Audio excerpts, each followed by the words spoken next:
자, 오늘은 2023년 세법 개정안에 대해서 이야기하겠습니다.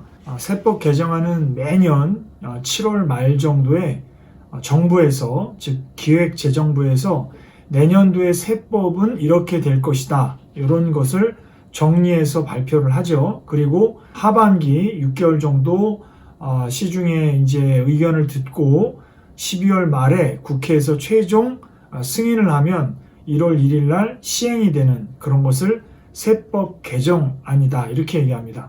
올해 가장 큰 이슈 4가지를 말씀드릴 건데요.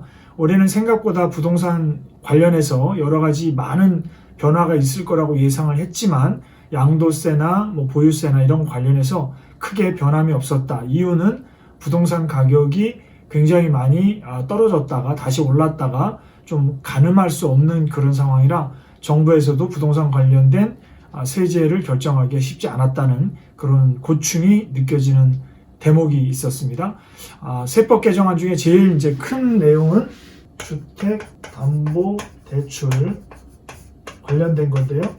보통 주택담보대출을 받으면 이자를 납입을 하죠. 원리금을 상환할 때 그 이자 납입하는 거에 대해서 이게 고정금리냐 변동금리냐 거치식이냐 비거치식이냐에 따라서 최대 1,800만 원까지 이자에 대해서 소득 공제를 해줬는데 이거를 2천만 원까지 올렸다라는 거. 이게 작지만 또 최근에 영끌족들이 주담대를 받아서 많이 이자를 내고 있기 때문에 소득 공제를 통해서 환급받을 수 있는 그런 길이 열렸다라는 거고요.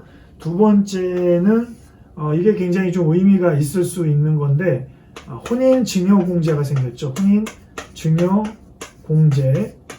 그래서 지금까지 직계 존속, 그러니까 아버지나 엄마가 자녀들에게 증여세 없이 무상으로 돈을 줄 수 있는 금액이 5천만 원까지였습니다. 물론 10년에 한 번씩 5천만 원인데 이게 혼인 신고일을 기준으로 전후 2년, 즉 총 4년 동안 1억 원까지 혼인 관련해서 증여를 하면 그 증여세가 없이 1억 원을 줄 수 있다. 그럼 기존에 5천만 원까지 합치면 1억 5천만 원을 증여할 수 있게 된 거죠. 이거를 이제 혼인 증여 공제라고 얘기를 하는데 간혹 가다가 혼인하겠다라고 했다가 혼인을 하지 않고 파혼을 하는 경우도 있고 하기로 했다가 또 안 하는 경우도 있고 이럴 때는 반환을 해야 되겠죠. 그래서 보통 증여 같은 경우에는 신고를 3개월 이내에 증여를 신고하고 혼인 증여 공제가 생김으로 인해서 1억 5천까지 증여할 수 있다는 거고요. 세 번째는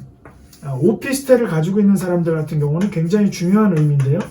이 오피스텔이 주택수에 포함된다, 이런 내용입니다. 결론적으로.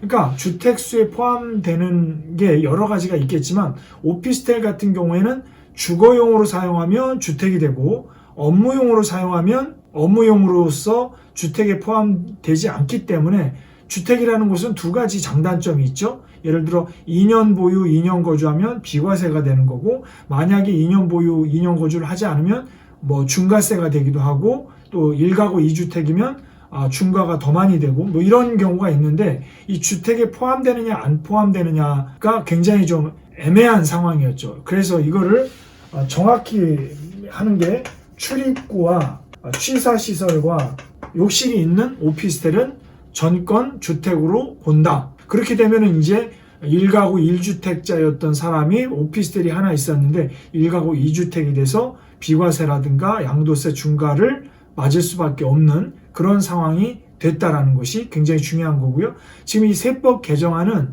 바로 시행되는 게 아니라 12월 말에 최종 국회 승인을 통해서 내년부터 결정하는 거기 때문에 개정안이라는 것만 꼭 기억하시기 바랍니다. 마지막으로 사적연금에 대한 내용인데요.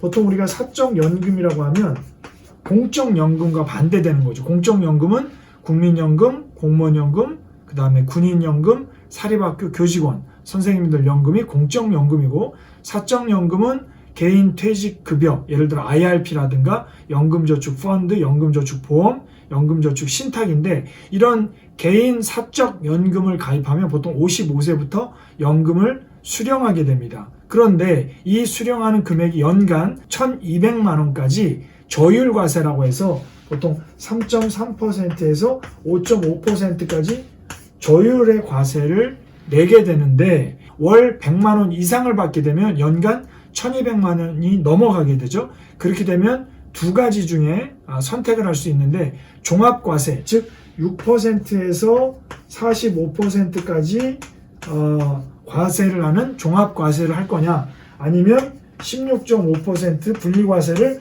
선택할 거냐, 이렇게 결정하게 돼 있는데요.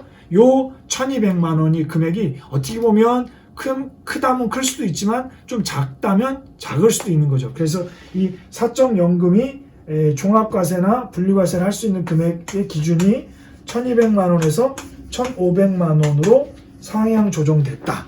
이것은 뭡니까? 조율과세로 사적연금을 받을 수 있는 부분이 많이 늘어났다. 이렇게 이야기해 볼 수 있습니다.